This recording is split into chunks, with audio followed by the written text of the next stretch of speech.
तो चलिए हम अपने स्वाध्याय को आगे बढ़ाते हैं। हमारा स्वाध्याय चल रहा है डॉक्टर जोसेफ मर्फी की बुक आपके अवचेतन मन की शक्ति। तो सभी लोग अपने अवचेतन मन से काम ले रहे होंगे, आशा करती हूँ।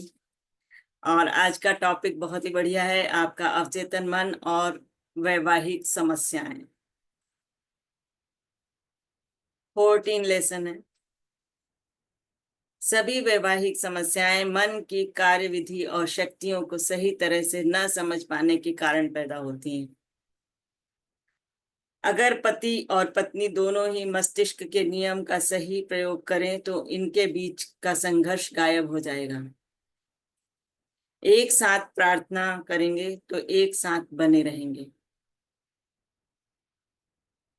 देवी आदर्शों का मनन, जीवन के नियमों का अध्ययन, साझे उद्देश्य और योजना पर आपसी सहमति और व्यक्तिगत स्वतंत्रता का आनंद सामंजस्यपूर्ण वैवाहिक जीवन प्रदान करता है तथा दो व्यक्तियों को एक कर देता है।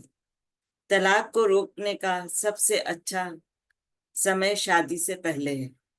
किसी बहुत बुरी स्थिति से बाहर निकलने के फैसले में कोई गलत बात नहीं है, लेकिन पहली बात तो यह है कि बुरी स्थिति में पड़ना ही क्यों। क्या यह बेहतर नहीं होगा कि वैवाहिक समस्याओं के असली कारण का पर ध्यान देते समय मामले की जड़ तक पहुंच जाएं। वैवाहिक सुख दुख, विवाद, अलगाव और तलाक की समस्याएं महिला पुरुषों की बाकी समस्याओं से अलग नहीं है। इनके बारे में यह भी कहा जा सकता है कि ये समस्याएं उनके चेतन और अवचेतन मन की कार्यविधि तथा आपसी संबंध की नासमझी से पैदा होती हैं। विवाह का अर्थ, अब यहाँ उन्होंने अब विवाह का अर्थ बताया है। वास्तविक बनने के लिए हर विवाह की शुरुआत ठोस आध्यात्मिक नींव से होना चाहिए। यह दिल से होना चाहिए क्योंकि दिल में प्रेम भरा होता है। ईमानदारी, सच्चाई, दयालुता और अखंडता सभी प्रेम के पहलू हैं। दोनों ही जीवन साथियों को एक दूसरे के प्रति पूरी तरह ईमानदार और सच्चा रहना चाहिए।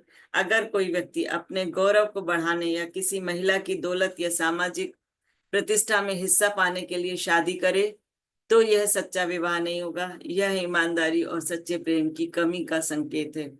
इस तरह का विवाह मजाक, धोखा और नाटक है। अगर कोई औरत कहती है मैं काम करते करते थक चुकी हूँ, मैं सुरक्षा की खातिर शादी करना चाहती हूँ, तो उसका मूल आधार ही गलत है। वह मस्तिष्क के नियमों का सही तरह से प्रयोग नहीं कर रही है।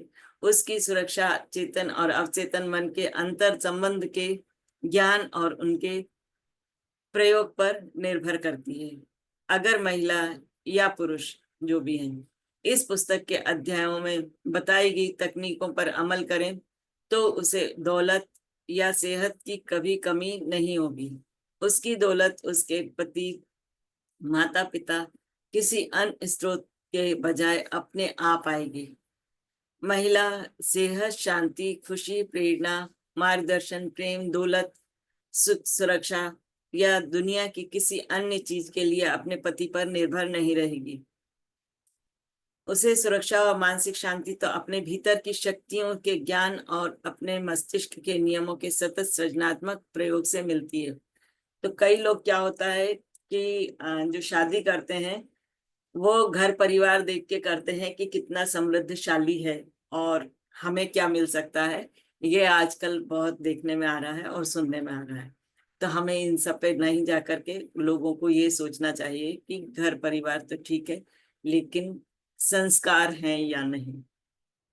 आदर्श पति को कैसे आकर्षित करें, यहाँ उन्होंने ये भी बताया कि आदर्श पति को कैसे आकर्षित करें। अगर आपने इससे पहले ही के अध्याय पढ़ लिए हैं तो अब तक आप जान चुके होंगे कि आपका अवचेतन मन कैसे काम करता है। आप जानते हैं कि आप इस पर जो भी छाप छोड़ेंगे वह बाहरी जगत में साकार हो जाएगी। इसी समय अपने अवचेतन मन पर उन गुणों और लक्षणों के साथ छाप छोड़ें जो आप किसी पुरुष में चाहते हैं। यही आदर्श पत्नी चाहते हैं जो लोग, उनके लिए है। तो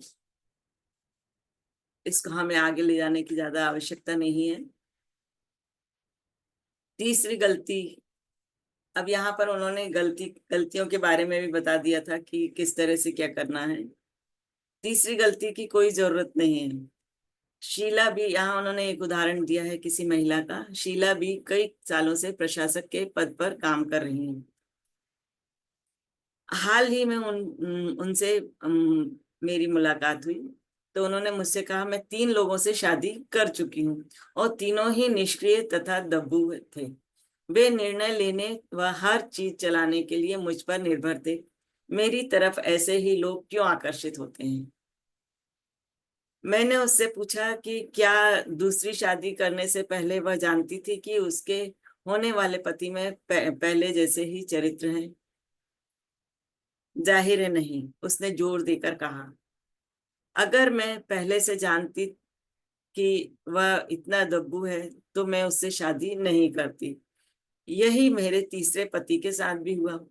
दिक्कत उन आदमियों में नहीं थी जिनसे शीला ने शादी की थी, दिक्कत तो उसके अपने व्यक्तित्व की बनावट में थी। वह बहुत हठीली थी और हर स्थिति पर नियंत्रण करना चाहती थी। एक स्तर पर वह ऐसा जीवन साथी चाहती थी जो दब्बू निष्क्रिय हो, ताकि वह स्वयं निर्णायक भूमिका निभा सके। मतलब वो उस पर खुद ही शासन करना चाहती थी। साथ ही उसकी अधिक गहरी आवश्यकता ऐसे जीवन साथी की थी जो उसकी बराबरी का हो। उसके अवचेतन तस्वीर ऐसे व्यक्ति को आकर्षित कर रही थी जिसे वह चाहती तो थी, लेकिन शादी के बाद उसे पता चलता था कि वह उसकी वास्तविक आवश्यकता की पूर्ति नहीं करता है। उसे सही प्रार्थना प्रक्रिया अपनाकर इस दुष्चक्र को तोड़ना सीखना पड़ा। उसने किस तरह नकारात्मक दुष्कृत्य को तोड़ा। अब उसने अपने प्रार्थना के द्वारा अपने नकारात्मकता को तोड़ दिया। शीला बी ने आखिरकार एक सरल सच्चाई जान ली। जब आप यकीन करते हैं कि आप आदर्श पार्टनर पा सकते हैं तो आपको अपने विश्वास के अनुसार ही मिलेगा। पुराने अवचेतन तंत्र को तोड़ने और अपनी तरफ तरफ आदर्श जीवन साथी को आकर्षित करने के लिए शीला ने इस तरह की प्रार्थना का प्रयोग किया। मैं अपनी मानसिकता से उस तरह का व्यक्ति रख रही हूँ जिसकी मैं गहराई से इच्छा करती हूँ। मैं जिस पुरुष को पति के रूप में आकर्षित करती हूँ वह प्रभावी, सशक्त, प्रेमपूर्ण, सफल, ईमानदार, वफादार, निष्ठावान है। उसे मुझसे प्रेम है और खुशी मिलती है। मैं उसकी बताई राह पर चलना पसंद करती हूँ। इस तरह उन्होंने बार बार ये प्रार्थना की और कुछ समय बाद उसका परिणाम उन्हें मिल गया। क्या मुझे तलाक लेना चाहिए? तलाक नितांत व्यक्तिगत सवाल है। कई लोगों में बनती नहीं है या कुछ नहीं होता तो इसमें असमंजस में रहते हैं कि तलाक लेना चाहिए या नहीं लेना चाहिए। इसका कोई ऐसा आम जवाब नहीं हो सकता जो सब पर सही बैठता हो। जाहिर है कुछ मामलों में तो शादी ही नहीं होनी चाहिए थी, दूसरे मामलों में तलाक समस्या का समाधान नहीं है। तलाक एक व्यक्ति के लिए सही और दूसरे व्यक्ति के लिए गलत हो सकता है। जिस व्यक्ति को तलाक दिया जा रहा है वह झूठी जिंदगी जी रहे कई विवाहित लोगों से ज्यादा सच्चा और बेहतर हो सकता है। उदाहरण के लिए, एक बार मुझसे एक महिला ने परामर्श लिया। उसका पति उसे मारता पीटता था और नशे की लत के लिए उसके पैसे चुरा लेता था। उस महिला को बचपन से सिखाया गया था कि शादी पवित्र और स्थायी होती है और तलाक अनैतिक है। मैंने उसे बताया कि सच्चा विवाह दो दिलों का मेल होता है। अगर दो दिल सामंजस्य, प्रेम और ईमानदारी से एक होते हैं तो यह आदर्श विवाह है। प्रेम करना दिल का पवित्र कर्म है। मेरी बात सुनने के बाद वह जान गई कि उसे क्या करना चाहिए। वह अपने मन में जानती थी कि ऐसा कोई देवी नियम नहीं है जो उसे मजबूर करता हो कि वह धोस में रहे, डांट खाती रहे और पिटती रहे, इसलिए सिर्फ क्योंकि किसी ने एक बार कहा था कि आज से तुम दोनों पति पत्नी हो।